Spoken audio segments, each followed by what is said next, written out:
Spent 2.5 years in Chinese detention are on their way home. Former diplomat Michael Kovrig and businessman Michael Spavor boarded a flight along with Canada's ambassador to China at virtually the same time Meng Wanzhou left Canada. James Aiken has that part of the story. After being held in Chinese prison cells for almost 3 years, 2 Canadian citizens are free tonight. The official announcement came shortly after Meng Wanzhou left for China. These 2 men have gone through an unbelievably difficult ordeal.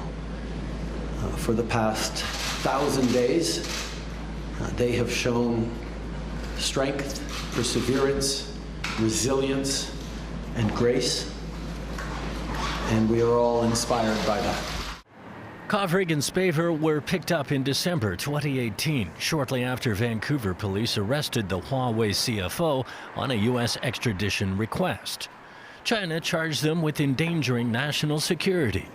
Spavor was convicted of espionage and sentenced to 11 years in prison. Kovrig was awaiting sentencing.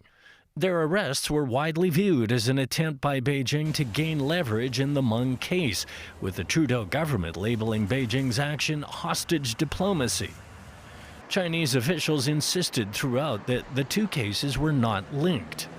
Details behind the releases weren't announced, but Trudeau said his government had worked tirelessly for almost 3 years to get the men home. I want to thank our allies and partners around the world and the international community who've stood steadfast in solidarity with Canada. The case has caused a huge rift in China-Canada relations, with Beijing launching regular broadsides against the Canadian justice system and banning some imports from the country. Trudeau deflected when asked how the cases change Canada's relationship with China going forward. In Washington, U.S. Secretary of State Antony Blinken said in a statement, the U.S. government stands with the international community in welcoming the release of the 2 men, adding, "We are pleased that they are returning home to Canada." James Aiken, TVB News.